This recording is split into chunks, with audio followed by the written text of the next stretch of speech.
Hi friends, welcome to the world of Java. My name is Neha. This channel is to make Java a very easy and understandable language so that everybody and anybody can code in Java very easily. In our last video, we have discussed about REST APIs. Okay, what are APIs? What are REST APIs? The fundamental of it.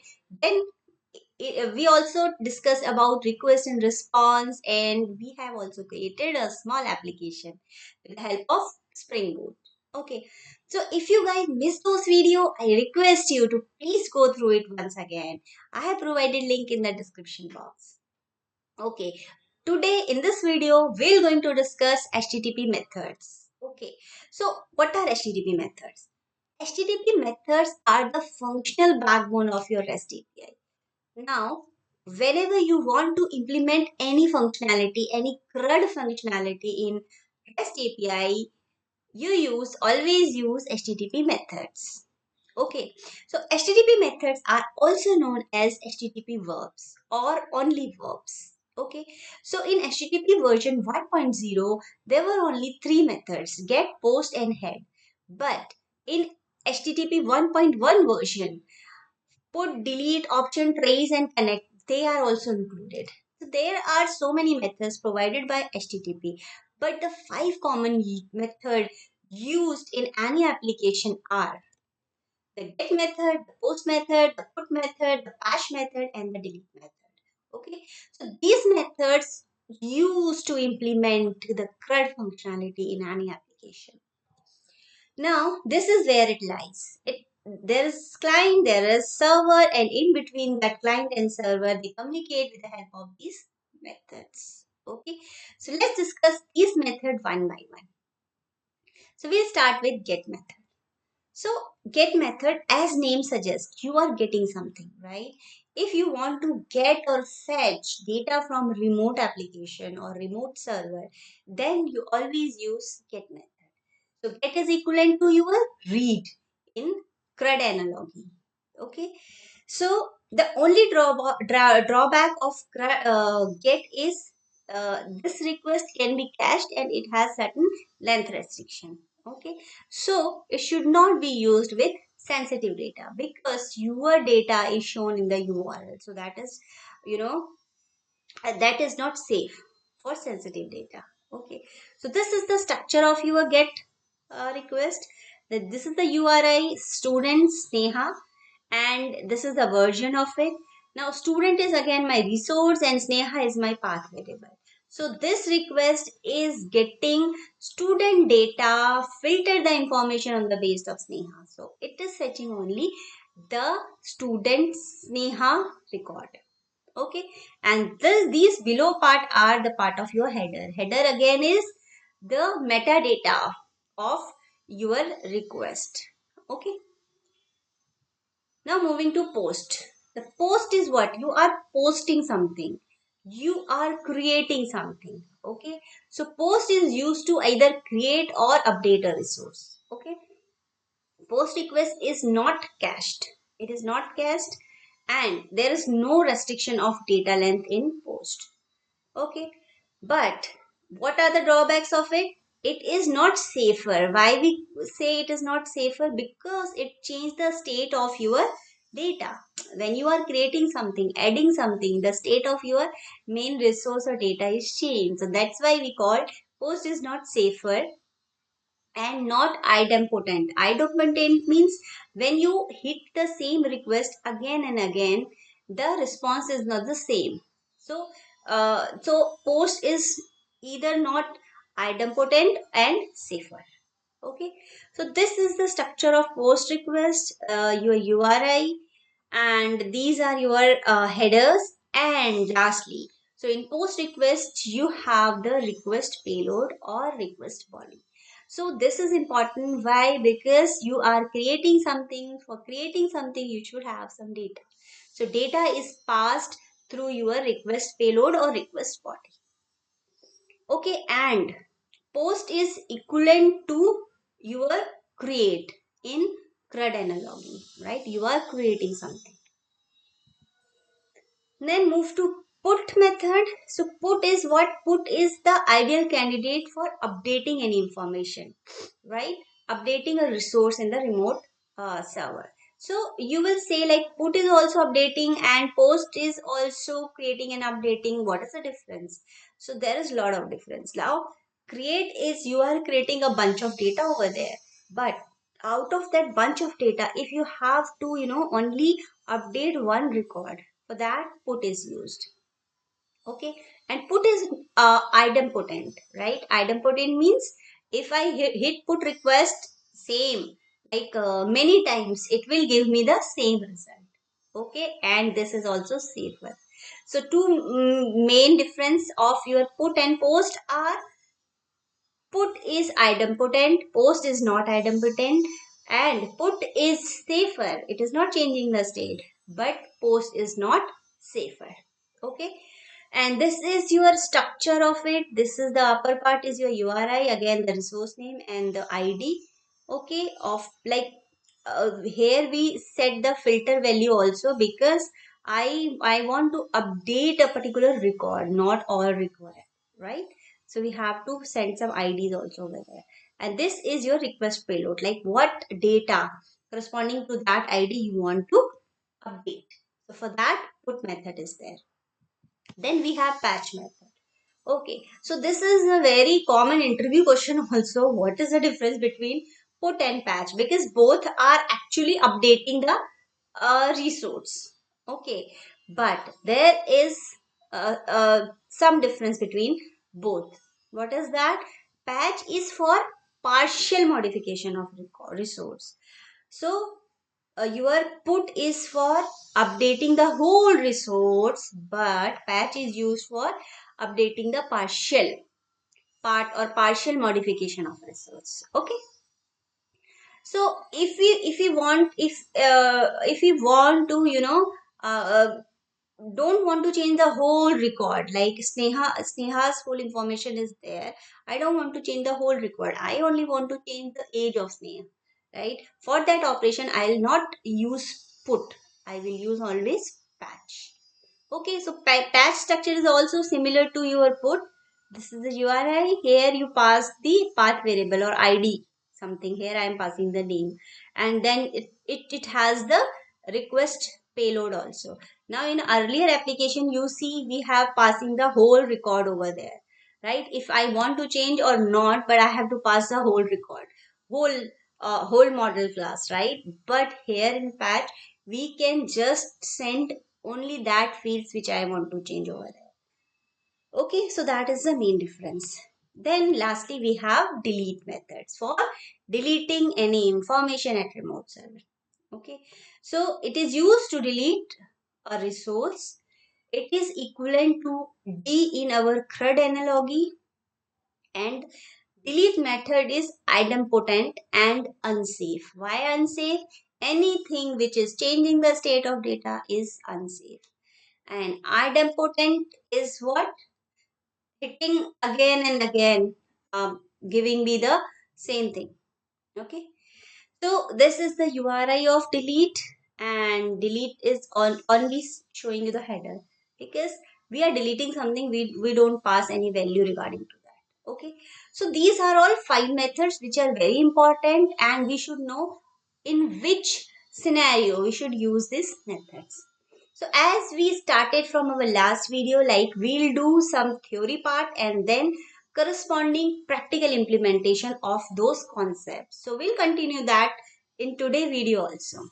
Okay, so let's see the implementation of all these 5 methods, which with the help of an example.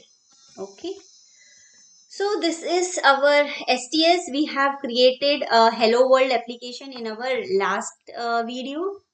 So here I have created few more methods, like these 5 methods which we just discussed, and I will show how I created it, and then we will test it with the help of Postman.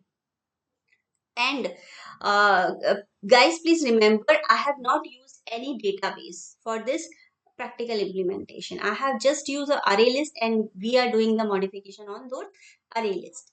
The database connectivity that we will cover in our next video. So here first we have discussed the get mapping. So this is the structure. We have the controller class. We have I have created for this implementation. I have created a service class also, which is having few methods, and then a simple resource. Resource name is your student. So we are modifying data, and this resource is having three fields: name, age, and standard. Which standard the student is having, right? So this is, yeah, your controller. Only three classes are required for this implementation. That in our last video we have see this hello world application, right? Now in this example we will see the corresponding function implementation for student. Suppose I want to create a student, then we'll see the list of student, then we'll do some update of that student, and then we'll delete. Okay, so we have corresponding methods, right? So first, let's start our application again. I am stopping the server and I am starting this. Okay, again. So my list get initiated, and the basic, the initial values which I am having, we will get to see those value when we test it through Postman. Okay. So, okay, the server started. If you see over here, it is started. Okay.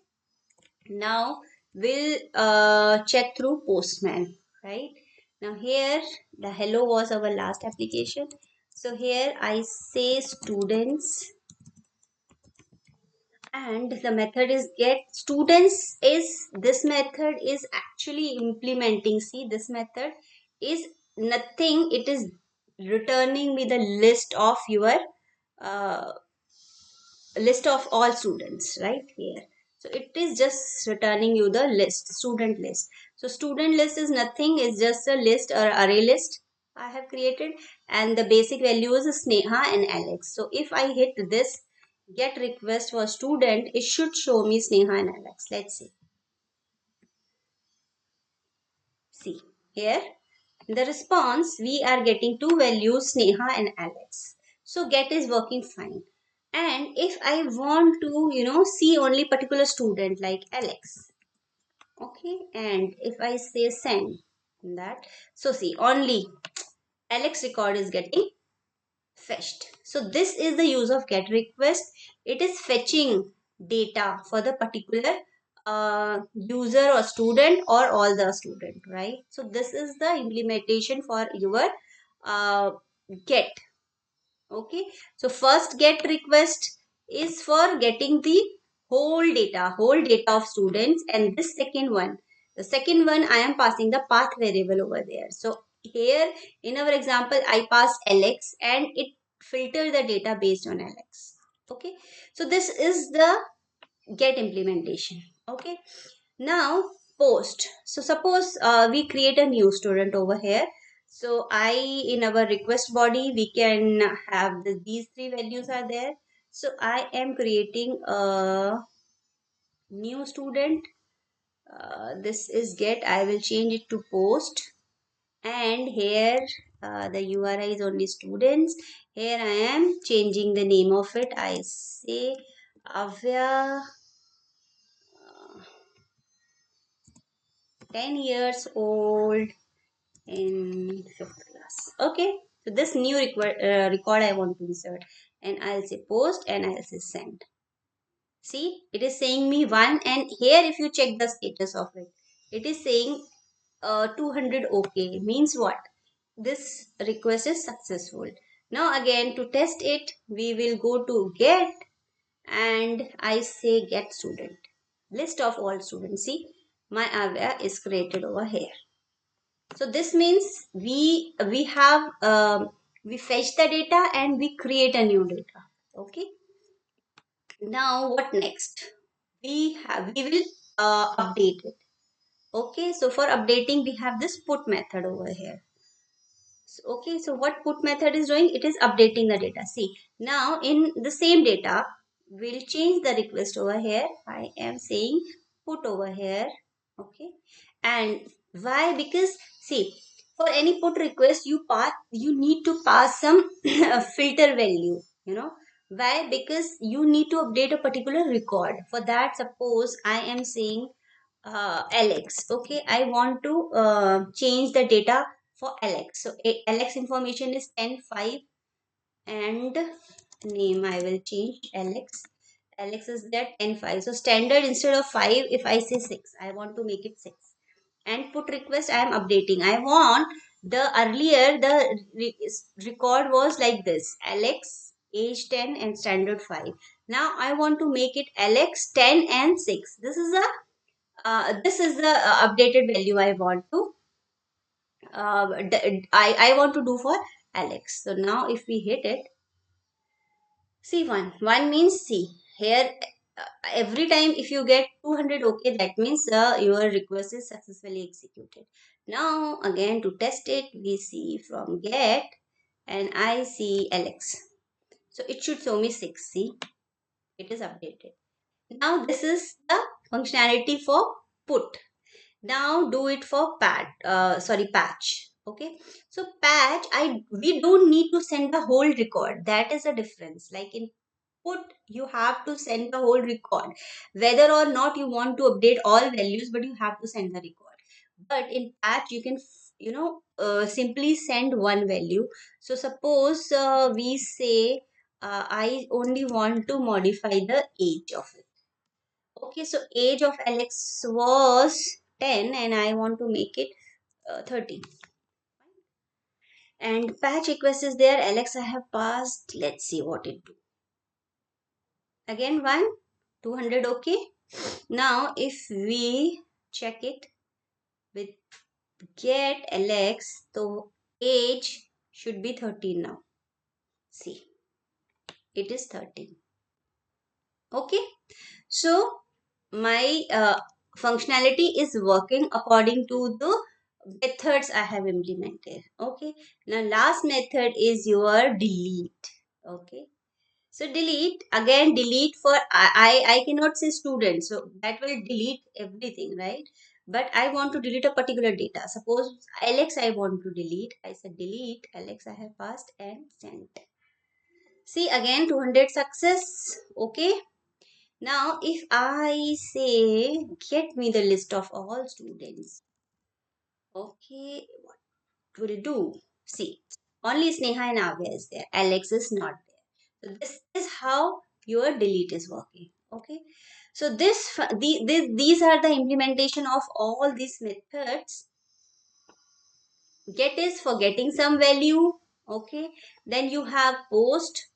Post is for creating the data. Put is for updating the data. Patch is for the partial modification, and delete is for deleting the data. Okay, so this is how we have implemented all those methods which we discussed in this video. So please let me know if you guys want this the coding or the code for this implementation. I can share it also. Okay, so hope you guys found today video useful, and it just help you to understand the HTTP methods in a easy way. I hope so. And also, guys, please mention through your comments like which all other topics you want me to explain in a easy way. And if I missed anything in this video or any concept you want to learn about, to know, please let me know through your comments, because comment is the only way through which we can communicate. Okay, guys. So, on this note, I am ending over here. Meet you in my next video, and please subscribe to this channel so that you don't miss any updates. Okay, so till my next video, take care and bye bye.